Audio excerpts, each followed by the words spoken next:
May the peace of the Lord be with you all. Today's Gospel Reflection, August 6th, 2025, Wednesday. As I watched, thrones were set up, and the Ancient One took his throne.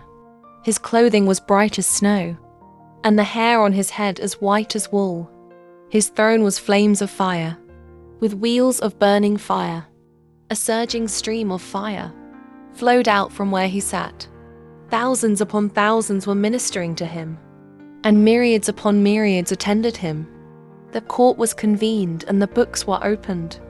As the visions during the night continued, I saw one like a son of man coming on the clouds of heaven. When he reached the Ancient One and was presented before him, the one like a son of man received dominion, glory, and kingship.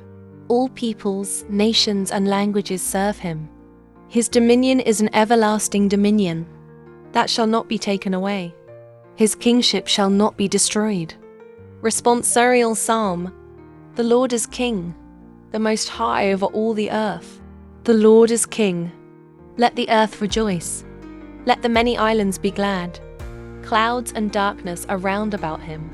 Justice and judgment are the foundation of his throne.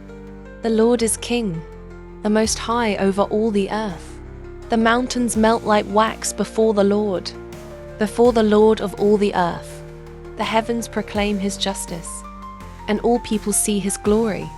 The Lord is King, the Most High over all the earth. Because you, O Lord, are the Most High over all the earth, exalted far above all gods. The Lord is King, the Most High over all the earth. The Holy Gospel according to Luke.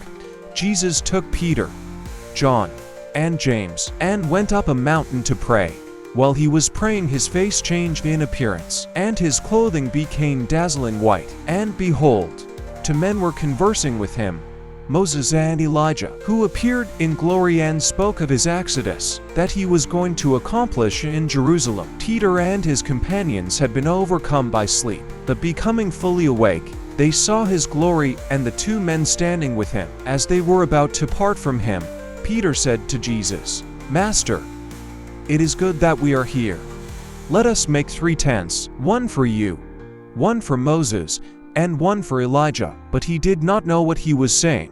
While he was still speaking, a cloud came and cast a shadow over them, and they became frightened when they entered the cloud. Then from the cloud came a voice that said, "This is my chosen son. Listen to him." After the voice had spoken, Jesus was found alone. They fell silent and did not at that time tell anyone what they had seen. The Gospel of the Lord. Reflection.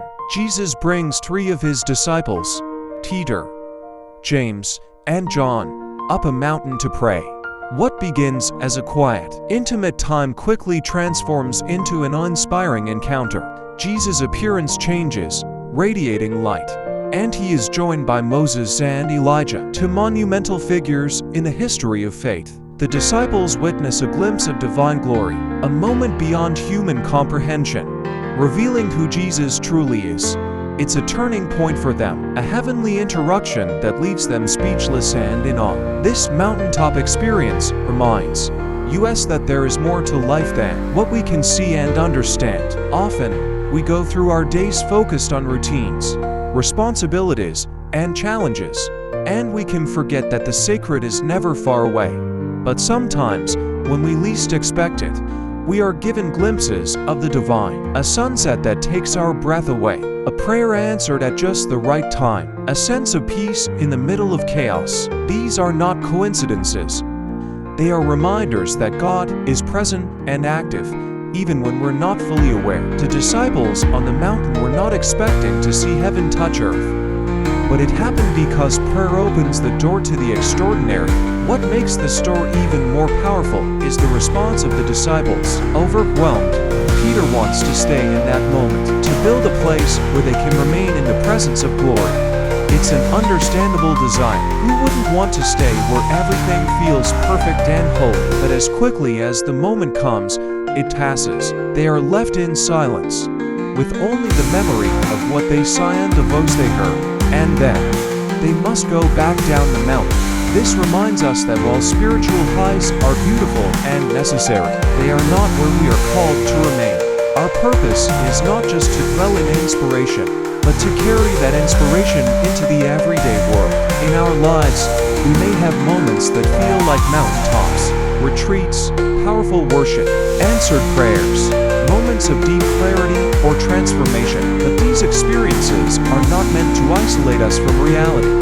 They are meant to strengthen us for it. The disciples still had a journey ahead of them, filled with trials, questions, and eventually, a cross. But they would carry that mountaintop memory as a source of courage and hope. In the same way, our sacred encounters are meant to remind us who God is, who we are, and what we are called to do. So wherever you are right now, like on a mountain of joy or in a valley of struggle, know that God is not distant. Seek Him in quiet moments, in prayer, in reflection, and when He reveals His glory, even if only for a moment, hold on to it.